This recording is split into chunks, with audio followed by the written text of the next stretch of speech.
Chairman PTI barrister Gauhar ने कहा है कि हम 27वीं आईनी तरमीम पर एहतजाज करेंगे और वॉकआउट करेंगे। नवाज शरीफ की अब कौमी सियासत में कोई अहमियत नहीं रही।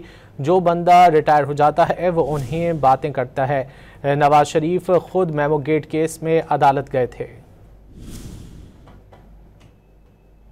वॉकआउट करेंगे, आज वॉकआउट करेंगे या अगेंस्ट ब्रॉडकास्ट करेंगे गवर्नमेंट को? नहीं, देखो, हमने ऐलान किया हुआ है, हम इसका प्रोसेस का हिस्सा नहीं बनेंगे।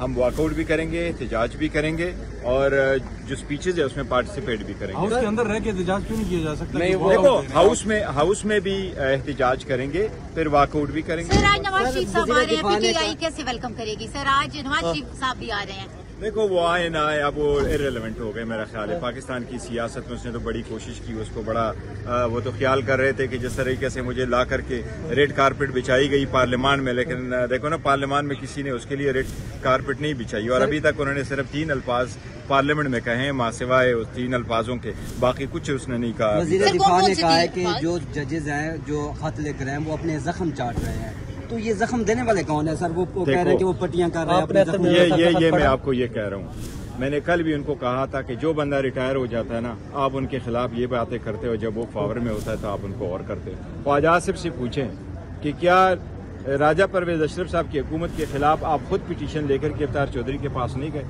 मियाँ साहब खुद वकील बन के अमीरुल मोमिनीन की हैसियत से सुप्रीम कोर्ट जाके मेमो गेट कमीशन बनवाने के लिए नहीं गए थे?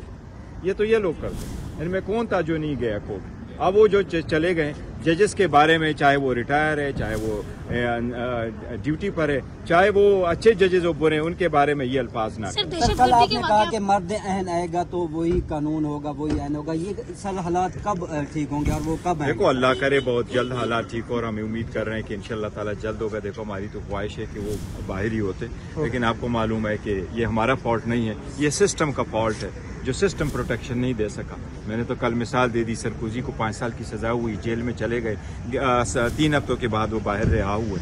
हम एक केस में दूसरे में तीसरे। वैसे सर ये बताइए कि कल सेनेटर साहब इरफान साहब का जनाजा था, रात के शाया हुआ, समझते हैं इनको थोड़ा वक्फा कर देना चाहिए था सोग में सेनेट का? हाँ। नहीं, मेरा ख्याल है सेनेट का इजलास रूटीन में इसलिए बुलाया होगा कि आज उनकी ताज़ियत करके फिर एडजर्न करना पड़ता है, तो इसलिए बुलाया।